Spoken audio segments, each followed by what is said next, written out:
प्रिय विद्यार्थियों, DSS online कक्षा में आपका स्वागत है। मैं हिंदी अध्यापक हेमवती नंदन सिंह। जैसा कि आप सभी जानते हैं कि हम लोग समास पढ़ रहे थे और समास में हमने पढ़ लिया था कि समास का अर्थ क्या होता है, समास की परिभाषा क्या है, समास के कितने अंग हैं, जैसे पूर्व पद, उत्तर पद, सामासिक पद और सामासिक विग्रह क्या होता है, इसके बारे में पढ़ा था। और समास से कितने भेद होते हैं, जिसमें मैंने बताया था समास के मुख्यतः 6 भेद होते हैं। अब उसी क्रम में हमें इसके भेद को पढ़ना है और क्रमबद्ध तरीके से एक एक भेद को जो है हम पढ़ते जाएंगे, उसकी परिभाषा समझेंगे और उसे जो है उदाहरण के साथ समझने का प्रयास करेंगे। तो आइए स्टार्ट करते हैं। समास के भेद। समास के मुख्यतः 6 भेद होते हैं, मैंने बताया था, जिसमें पहला अव्ययी भाव समास, दूसरा तत्पुरुष समास, तीसरा कर्मधारय समास और चौथा द्वंद्व समास, पांचवा द्विग समास और छठा और अंतिम था बहुब्रीहि समास। तो जिसमें पहला है अव्ययी भाव समास।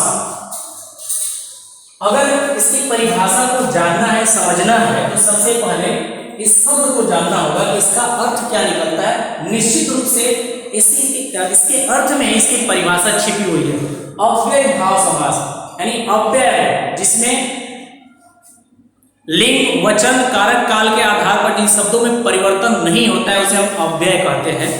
इसे मैं आगे पढ़ाऊंगा विस्तार पूर्वक। यहाँ आपको बस इतना ही मैं समझाऊंगा कि अव्यय किसे कहते हैं, अर्थात ऐसे शब्द जिसमें कारक, लिंग, वचन के आधार पर कोई परिवर्तन न हो, वो ज्यों के त्यों बने रहते हैं। तो देखिए, इसी आधार पर इसकी परिभाषा रखेंगे। इसमें प्रथम पद अव्यय होता है, यानी जिसमें कोई परिवर्तन न हो, लिंग, वचन, कारक, काल के आधार पर, और जिसके योग से, यानी योग मतलब जुड़ने से, समस्त पद अव्यय हो जाता है। और वही अव्यय शब्द जो है जब दूसरे अर्थात उत्तर पद के साथ जुड़ता है तो जो सामासिक पद हमें मिलता है वो पूरा सामासिक पद क्या है, अव्यय का अर्थ देता है। अव्ययी भाव समास में पूर्व पद प्रधान होता है। पूर्व पद यानी जो पहला पद होता है वो प्रधान होता है, उसकी प्रधानता होती है। क्यों? क्योंकि वो अव्यय होता है। उसी आधार पर इसका नामकरण किया गया है। अब देखिए उदाहरण के साथ जो इसे समझने का प्रयास करेंगे। यथाशक्ति, अगर हम इस दोनों शब्दों को अलग अलग करते हैं तो यथा धन शक्ति। अब यथा क्या है, यह अव्यय शब्द है और शक्ति, अब दोनों का मेल जब कराएंगे, यानी जब इसका समास हो रहा है, यानी सामासिक पद जब बनेगा ये, तो हो जाएगा यथाशक्ति, अर्थात शक्ति के अनुसार, शक्ति के अनुसार, शक्ति के अनुसार, जितनी शक्ति है उतनी शक्ति और सामर्थ्य के अनुसार, यथा सामर्थ्य, यथा शक्ति, प्रतिदिन, प्रतिवर्ष, ये सब आते हैं। आजन्म दूसरा शब्द है, आजन्म यानी जन्म से,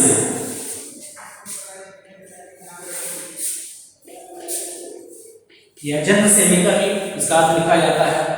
प्रतिदिन, प्रत्येक दिन, प्रत्येक दिन। इसके बाद है भर पेट, पेट भर कर, पेट भर कर। अब इसमें जो पहला ये जो शब्द है या पद हम पहले पूर्व पद, जैसे मान लीजिए यथा, आजन्म या फिर प्रतिदिन, ये क्या है, ये दर्शा रहे हैं कि वो उस कार्य को दर्शा रहे हैं कि वो किस आधार पर हो रहा है, कैसे हो रहा है। और दूसरी और सबसे मुख्य जो बात इसमें ये है कि ये अव्यय है, इसीलिए जब ये जुड़ रहे हैं तो पूरे सामासिक पद को क्या अर्थ दे रहे हैं, अव्यय भाव का अर्थ निकल रहा है उससे, इसलिए हम इसे कहते हैं अव्ययी भाव समास। इसके आधार पर इसके कई उदाहरण हो जाएंगे, जैसे मान लीजिए यथाशक्ति, यथा सामर्थ्य और प्रतिदिन, प्रत्येक वर्ष इत्यादि। अब इसमें दूसरा जो है वो है तत्पुरुष समास। तत्पुरुष समास में, इस समास में उत्तर पद जो होता है यानी बाद का जो पद होता है वो प्रधान होता है और समस्त पद का प्रथम पद संज्ञा या सर्वनाम होता है। जो समस्त पद, जो सामासिक पद बनता है उसका उसका जो प्रथम पद होता है वो संज्ञा या सर्वनाम को दर्शाता है।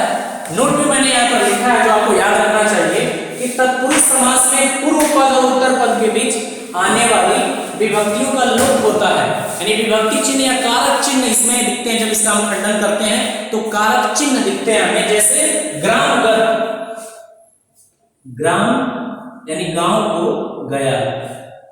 अब देखिए कोई यहाँ पे विभक्ति या कारक चिन्ह है, कर्म कारक, और हस्तलिखित हाथ से लिखित, हाथ से लिखित।